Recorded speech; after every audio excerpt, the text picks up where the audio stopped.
What is up, my bubbly boys? Had another video, and today we are doing a budget Viking deck profile. So I've been working on this deck a little bit ever since it came out, and then I figured I'd want to do a budget version of the deck. The budget version of the deck is alright. It's still really good, especially for beginners first starting to get into the game, and is also really good competitive wise also as well. So if you want to use a competitively viable deck while also being almost extremely cheap, this deck is for you. So before we get started, don't forget to like and subscribe. We're trying to reach 500 subscribers, so if you haven't already, please subscribe. That will be very much appreciated. And leave a comment down below if you would like a comp tutorial of this deck, because I am planning to do a comp tutorial. So just let me know if that's something that you guys will be interested in. So without further ado, I won't waste any more time. Let's get into the deck profile.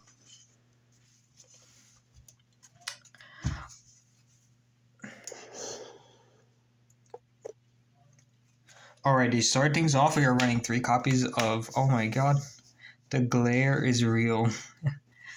Okay, so 3 copies of Fire King Ponyx. Ponyx is really good because, actually, you know what, let's just do it like this. I don't know how I should do it. Let's try it like this for now. I don't know. These sleeves are not really good for this. Okay, let's just try it for like this for now. I'm sorry guys for the lighting. The lighting is a little funky today. So 3 copies of Ponyx, your main starter for the deck, and he's your main thing is he's what you use for your 1-card combo. So you're gonna need 3 copies of him. So he's really good card overall though. Really important, very core card of the deck. So that's why we're running 3 copies of him. You can opt to run more of this, but I am running only 2 copies of Garunix. It's not really much of a starter. It's more like a grind gamey-ish, so I like 2 copies of it. 1 copy is too little, 3 copies is too much, so that's why I opted to run the 2 copies. I mean 3 copies is too much, so 2 copies is enough in my opinion. Next, we are running 3 Fire King High Avatar Kieran. Oh, and also the reason I run 2 copies of this is because it's recyclable. That lets you summon it from back from the grave. This one isn't. This one can't summon itself back from the grave. So that's why we're running 3 copies of it. But it's a secondary effect, and first effect is really good. It's part of the combo that we use this card for, and it also really good for the secondary effect. Secondary effect in mid-green grind game is really important, or even on your opponent's turn. When this card is destroyed, you get to summon out a Fire King monster from your graveyard. I think it's hand or grave, right? Yeah, hand or graveyard. And after that, you get to pop a card on the field. So that extra pop is like so insane. Next we are running 3 copies of Fire King Avatar Arvada. Arvadas are basically our monster in the game, really good if you normal summon this, or like let's say if you special summon the Ponyx and you're able to normal summon this, is really good, especially with like dodging things like Nibiru and stuff. But this deck doesn't really play into Nibiru that much since it doesn't summon that many times compared with the Snake Eye stuff, so that's why that's also really good. So then after that, we are running 1 copy of Rangbali and 1 copy of Barong. So Rangbali, I choose to run Rangbali. Is not the most optimal thing to do, but I like this spell trap negate, especially, and it also lets you summon itself from your hand. Opposing from Arvada, which doesn't let you summon itself from the hand when the card is destroyed. Rangbali lets you do that. And then after that, Barong is also part of the combo, but it's never something you really want to see in your hand. Now let's get into this Fire King spells. We're running 3 copies of Fire King Sanctuary. Sanctuary is really important because it gets you to your Fire King Island. Fire King Island is so important in this deck, and it's really important for you to your combo. It also lets you Xyz summon in your opponent's turn, and the Xyz monster here, let me get it real quick. The Xyz monster lets you basically board wipe your opponent. It's basically kind of like a Dark Hole, but it protects itself from it. Next to Fire King Island, you could run 3 if you want to. I think 2 is fine. I never really saw myself needing 3.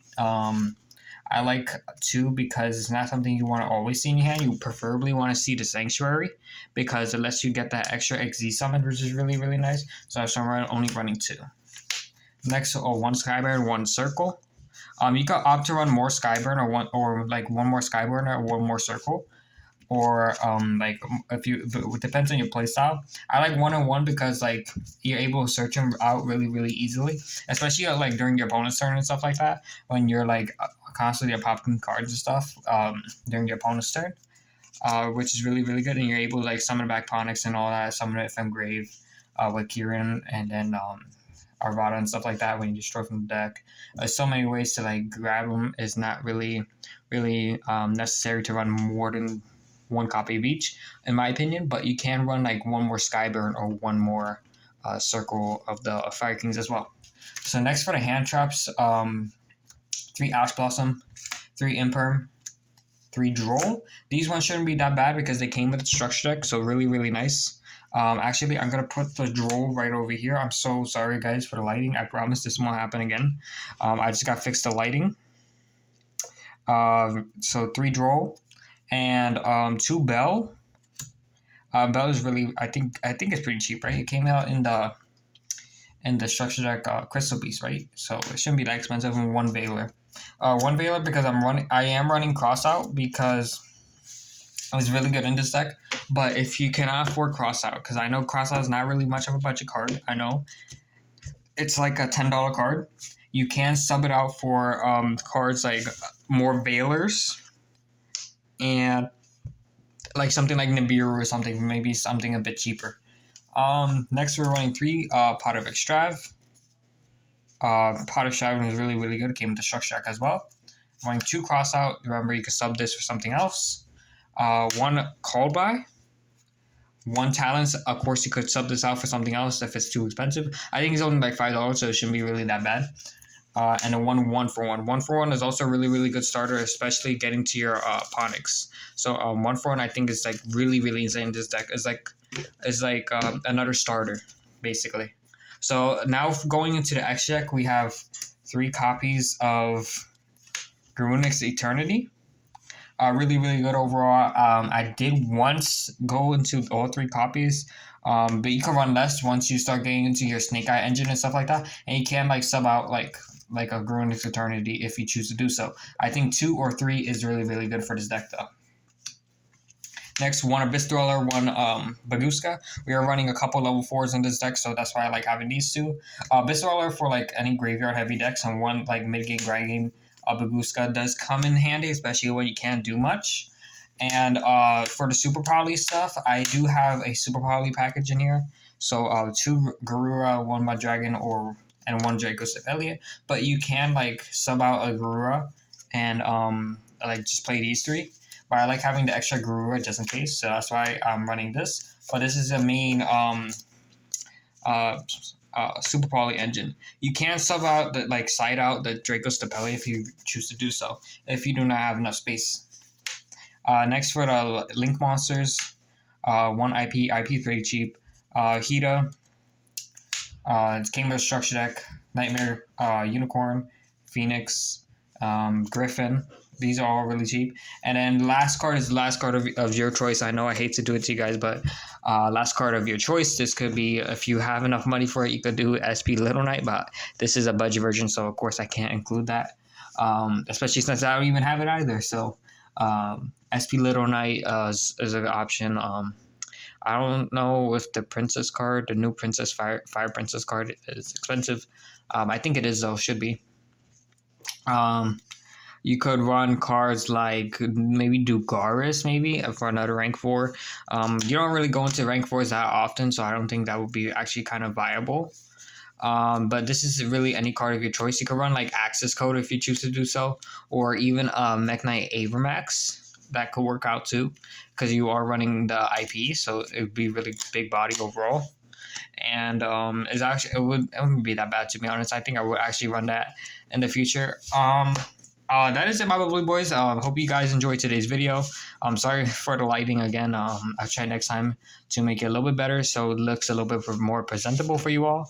But I'll see you guys next time. Peace.